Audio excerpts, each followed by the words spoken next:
إن الحمد لله نحمده ونستعينه ونستغفره ونعوذ بالله من شرور أنفسنا ومن سيئات أعمالنا من يهده الله فلا مضل له ومن يضلل فلا هادي له وأشهد أن لا إله إلا الله وحده لا شريك له وأشهد أن محمدا عبده ورسوله أما بعد فإن خير الحديث كتاب الله وخير الهدي هدي محمد صلى الله عليه وسلم وشر الأمور محدثاتها وكل محدثة بدعة وكل بدعة ضلالة وكل ضلالة في النار۔ کافی دنوں سے ہمارا یہ سلسلہ منقطع ہو گیا تھا۔ اللہ کے فضل و کرم سے دوبارہ آج ہم اس مجلس میں جمع ہیں اور امید ہے کہ آپ لوگوں کو یاد ہوگا ہمارا کورس کیا تھا۔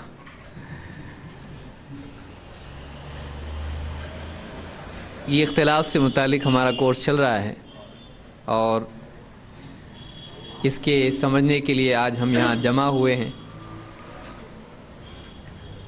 ایک حصہ اس میں اختلاف کی برائی اور اتحاد کی اہمیت سے متعلق ہم دیکھ چکے تھے، اور اس کے بعد علماء کے درمیان، اہل حق کے درمیان علمی اختلاف کے اسباب کیا ہیں، کیوں بڑے بڑے علماء میں اختلاف پیدا ہوتا ہے۔ تو یہ موضوع ہم شروع کر چکے تھے، اور اس میں سمجھتا ہوں کہ پہلی فصل حدیث کے نہ پہنچنے سے اختلاف، اس کا ایک حصہ حضرت عمر رضی اللہ عنہ کی حدیث ہم دیکھ چکے تھے۔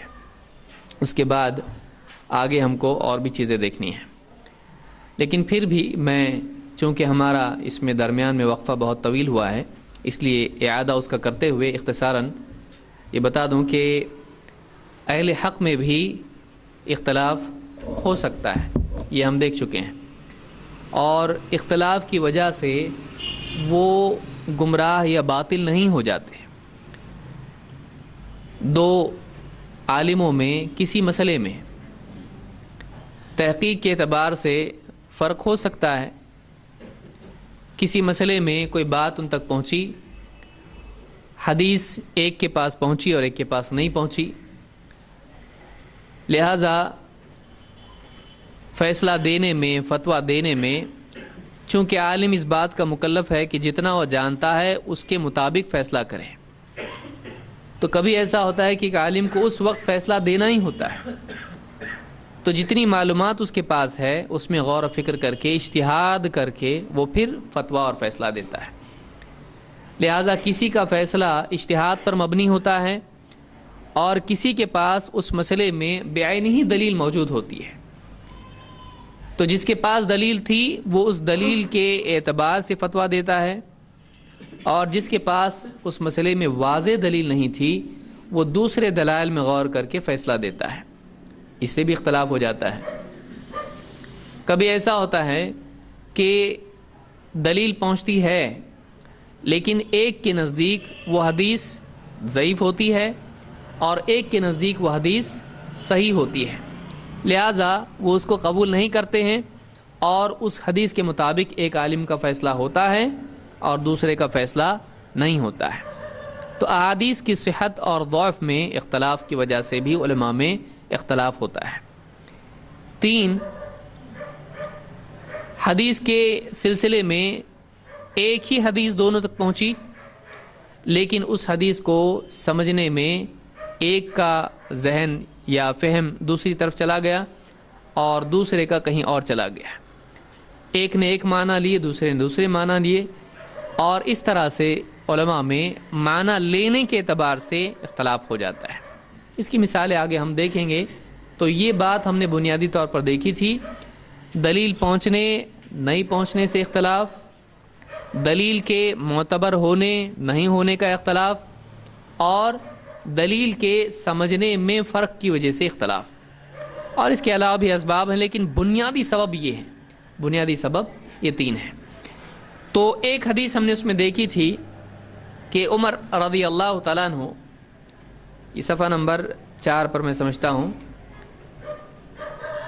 عمر رضی اللہ عنہ کا لمبا قصہ ہے کہ ابو موسیٰ اشعری رضی اللہ تعالیٰ عنہ آئے اور اجازت مانگی، اور عمر رضی اللہ تعالیٰ عنہ کسی کام میں تھے، تو انہوں نے اجازت نہیں دی اور کچھ دیر کے بعد آدمی کو بھیجا تو دیکھا کہ وہ چلے گئے ہیں. پھر انہیں واپس بلایا اور پوچھا کہ کیا وجہ تھی, تم کیوں چلے گئے؟ تو انہوں نے کہا کہ ہم کو اسی بات کا حکم دیا گیا ہے. تو عمر رضی اللہ تعالیٰ نے کہا کہ اس چیز کی دلیل لے آؤ ورنہ تمہاری میں خبر لوں گا. وہ گئے اور انصار کے ایک مجمع پر جا کر ان سے کہا کہ کوئی ہے تم میں جس نے یہ بات سنی ہے, اور ان کو لے کر آئے.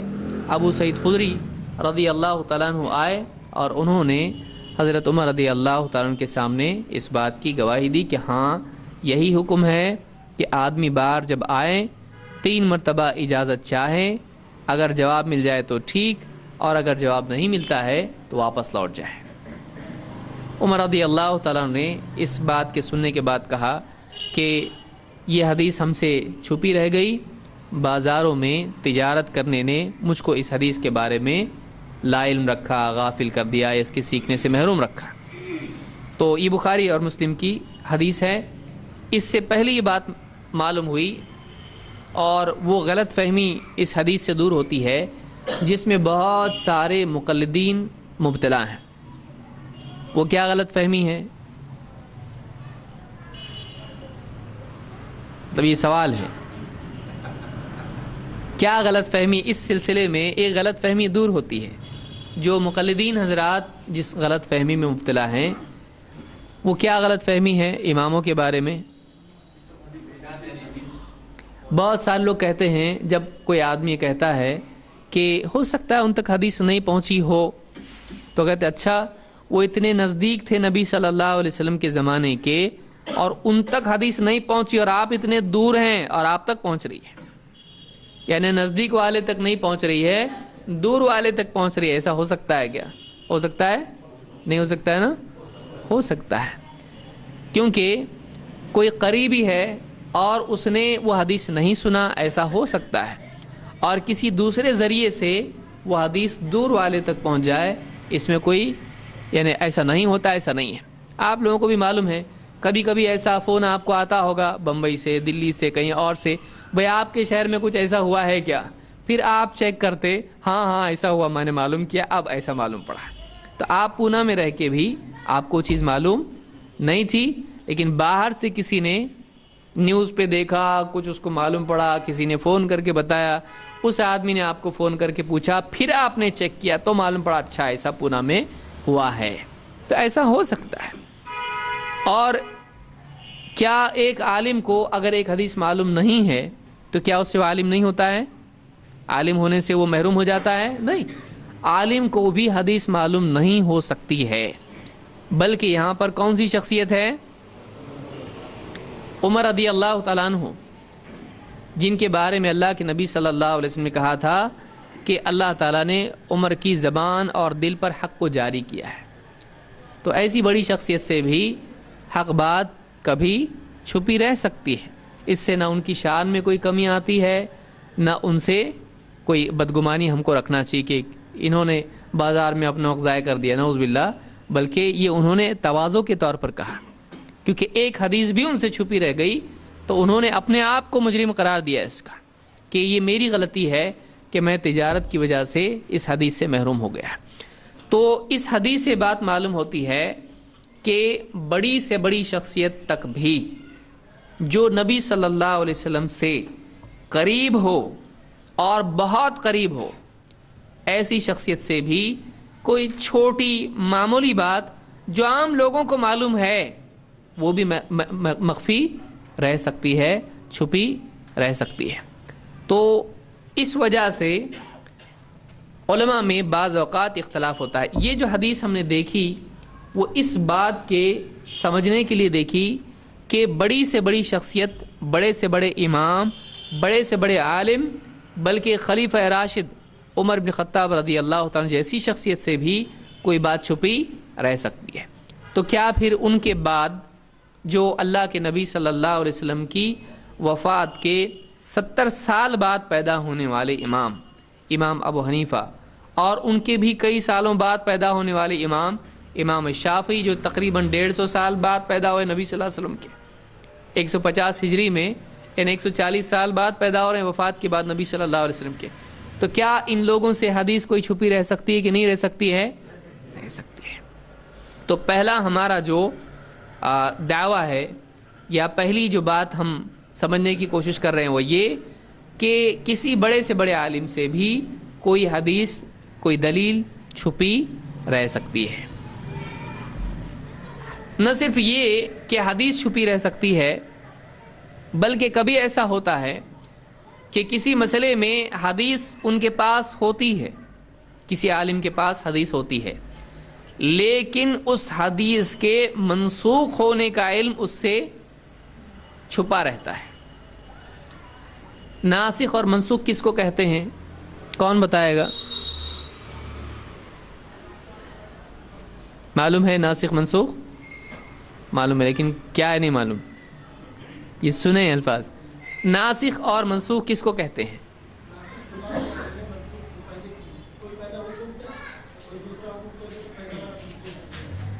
تو منسوخ ہو گیا یعنی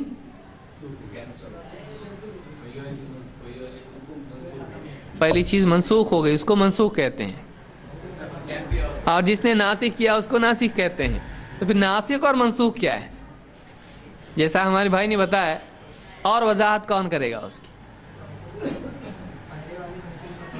پہلے والا حکم ختم اور نیا والا جاری.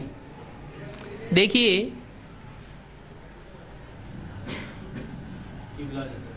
قبلہ جیسے اللہ رب العالمین نے جو شریعت مسلمانوں کو دی، چاہے وہ الگ الگ نبیوں کا معاملہ ہو یا ایک نبی کا معاملہ ہو، اللہ تعالیٰ نے ایسا کیا کہ ایک نبی کو ایک شریعت دی، آنے والے اگلے نبی کو اس میں کچھ تبدیلی بھی کر دی. جیسے اللہ کے نبی صلی اللہ علیہ وسلم سے پہلے جتنے نبی تھے ان کی شریعت میں تعظیم کے طور پر سجدہ کرنا جائز تھا کہ نہیں تھا؟ جائز تھا. اسی لیے یوسف علیہ السلام کے بھائیوں نے ان کو سجدہ کیا تھا. وَرَفَعَ أَبَوَيْهِ عَلَى الْعَرْشِ وَخَرُّوا لَهُ سُجَّدًا. تو تعظیم کا سجدہ ان میں جائز تھا، لیکن اس شریعت میں وہ کیا ہو گیا؟ منسوخ ہو گیا، منع ہو گیا. اس کو اللہ تعالیٰ نے بند کر دیا.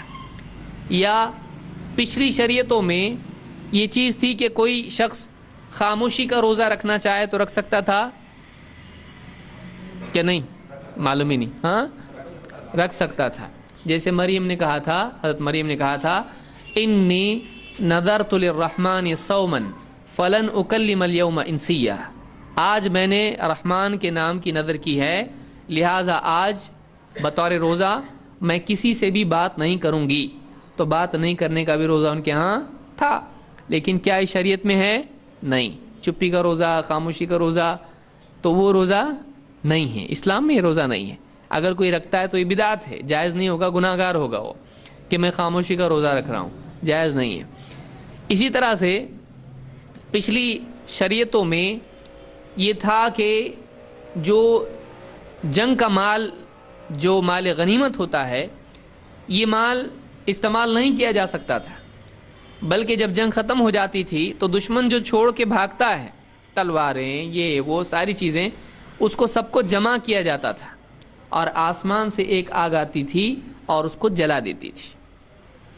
تو وہ کسی کے لیے بھی استعمال کرنا جائز نہیں تھا. لیکن اللہ تعالیٰ نے امت مسلمہ کی سہولت کے لیے یہ چیز امت کے لیے کیا کر دی؟ حلال کر دی.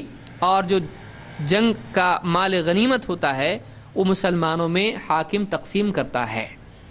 تو ایسے کئی احکام ہیں جو پچھلی شریعتوں میں تھے، اس شریعت میں ہیں نہیں. پہلے منع تھا، اب جائز ہے. پہلے جائز تھا، اب منع ہے.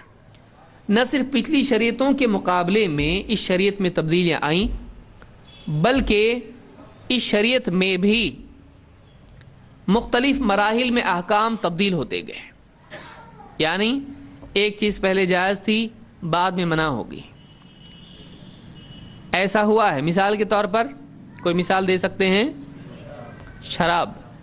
پہلے لوگ شراب پیا کرتے تھے، اللہ کی طرف سے اس بارے میں منع کا حکم نہیں تھا، اور لوگ پیتے تھے اور اللہ کے نبی صلی اللہ علیہ وسلم نے منع نہیں کیا. تو اس سے کیا معلوم پڑا اس کی گنجائش تھی. اللہ تعالیٰ نے ابھی تک اس کو منع نہیں کیا تھا, لوگ پیتے تھے. اسی لیے قرآن کریم میں آیت کیا نازل ہوئی, وَلَا تَقْرَبُوا الصَّلَاةَ وَأَنْتُمْ سُكَارَىٰ حَتَّىٰ تَعْلَمُوا مَا تَقُولُونَ, کہ تم نماز کے قریب بھی مت آؤ جب تم نشے کی حالت میں ہو, یہاں تک کہ تمہیں اس بات کا پتہ چلنے لگے کہ تم کیا کہہ رہے ہو, تم بولے ہوئے کو سمجھنے لگو, ہوش و حواس میں رہو, تب تک کہ نماز نہیں.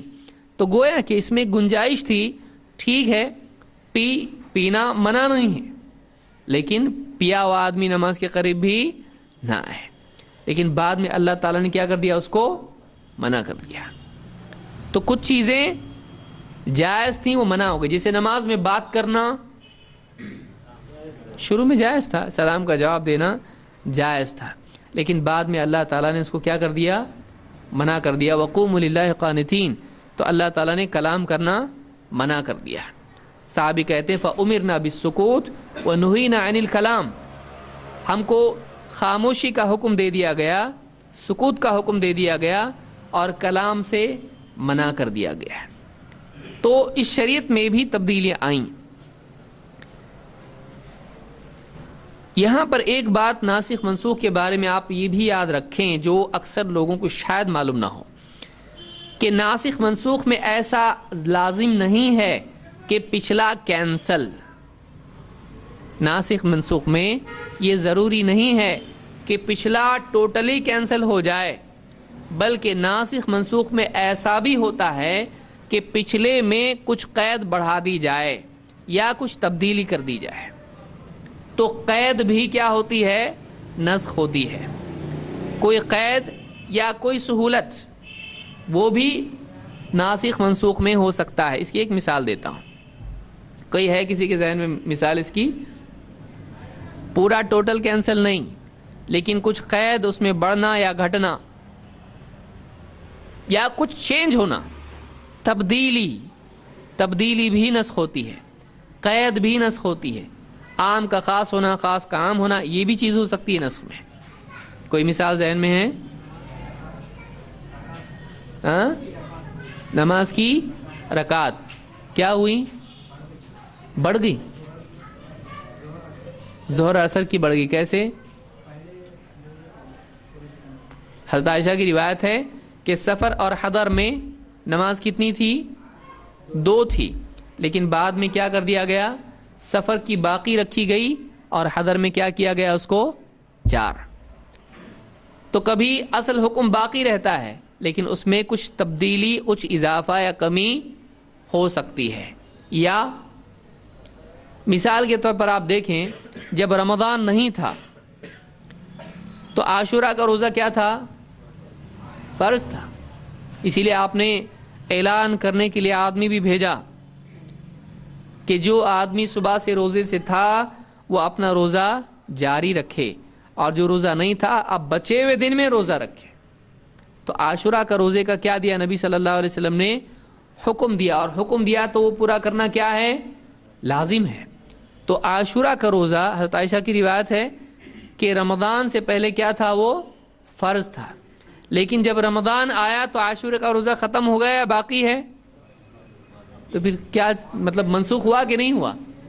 نہیں ہوا نا. کیا ہوا؟ تو عمل کینسل ہو گیا, کینسل, ختم, بند, ایسا ہوا نہیں. عمل آج بھی باقی ہے, لیکن عاشورے کا شرعی حکم چینج ہو گیا.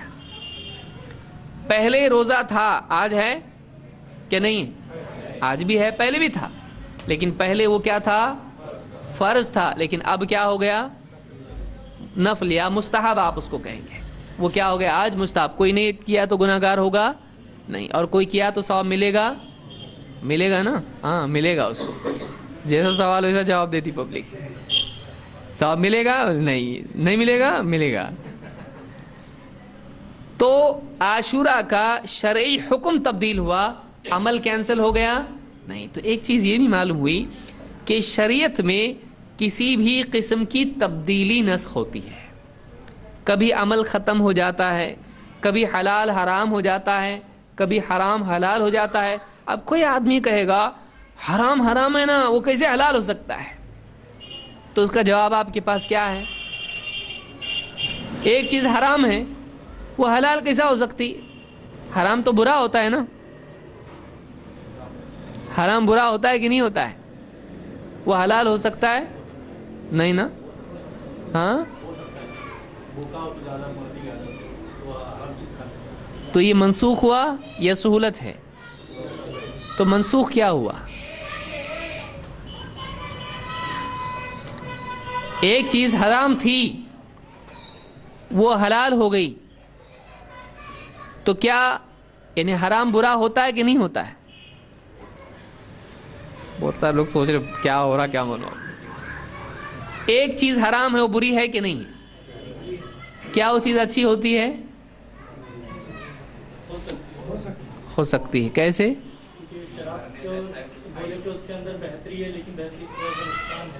تو کیا اللہ تعالیٰ اس کو ہمیشہ کے لیے حلال کر سکتا ہے کوئی چیز کو جو حرام تھی؟ آپ کے پاس جواب اس کا ہونا چاہیے کہ دیکھیے، اچھا وہ ہے جس کو اللہ تعالیٰ اچھا بتائے، برا وہ ہے جس کو اللہ تعالیٰ برا بتائے۔ اب اللہ کو کچھ چیزیں ایسی ہیں جو فی نفس ہی بری ہیں، جس کا شر ہی ہوتا ہے، جیسے شراب ہے مثال کے طور پر۔ شراب میں کچھ جزئی فائدے ہو سکتے ہیں، لیکن شراب کا نتیجہ کیا ہے؟ اچھا ہے کہ برا ہے؟ جسم کے اعتبار سے اور عقل کے اعتبار سے شراب کا نقصان ہے کہ فائدہ ہے؟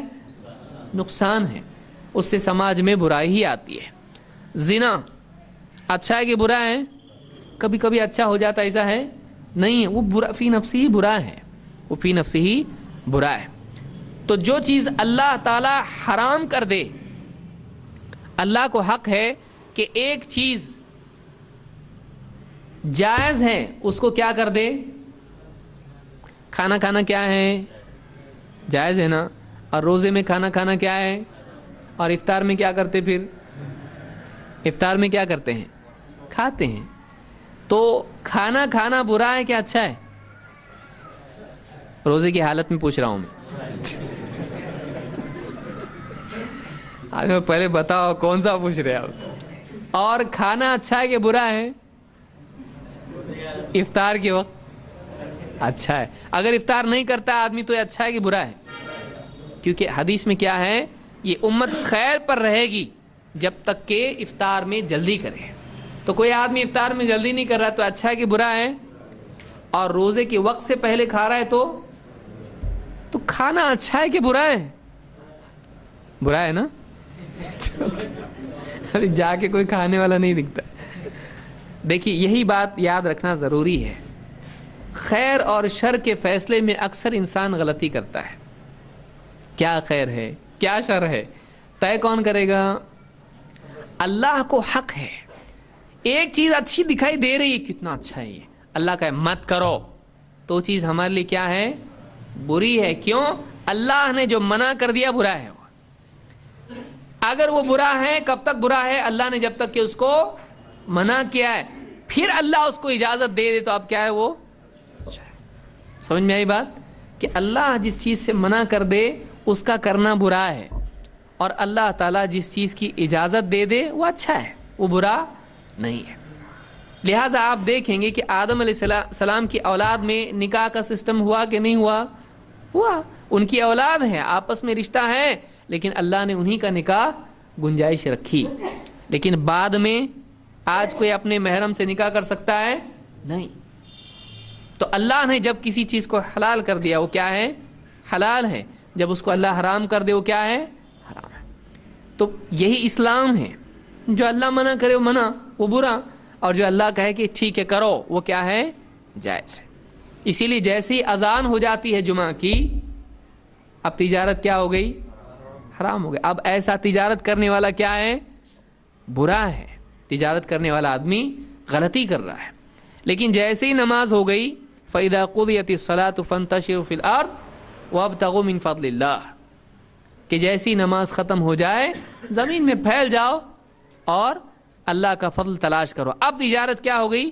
اللہ کی طرف سے ترغیب دی گئی اس کی، جاؤ تجارت کرو، اللہ کا فضل تلاش کرو۔ تو ایک چیز ممنوع اور ایک چیز مشروع. اللہ کی مرضی وَأَحَلَّ اللَّهُ الْبَيْعَ وَحَرَّمَ الرِّبَا.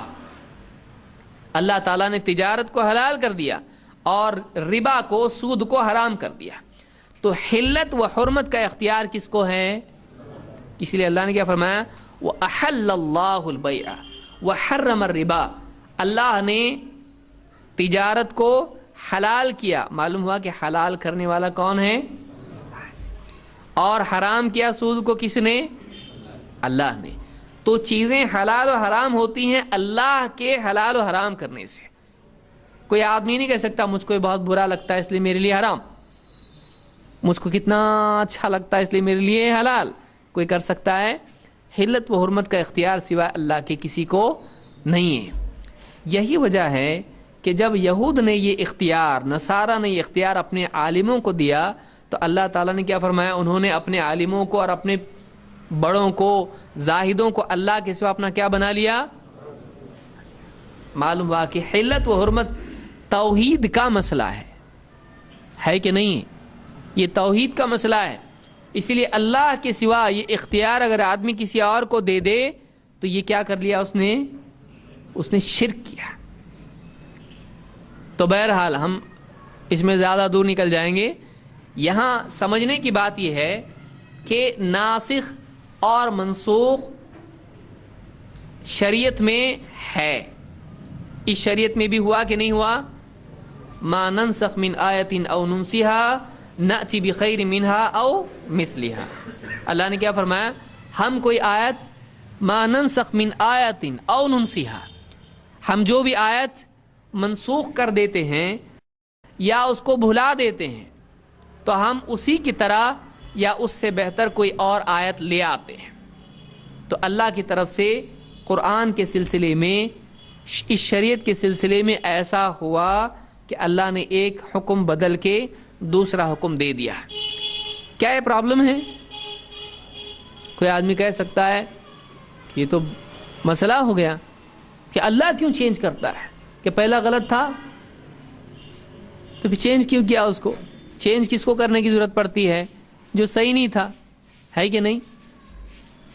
نہیں کیا؟ ہاں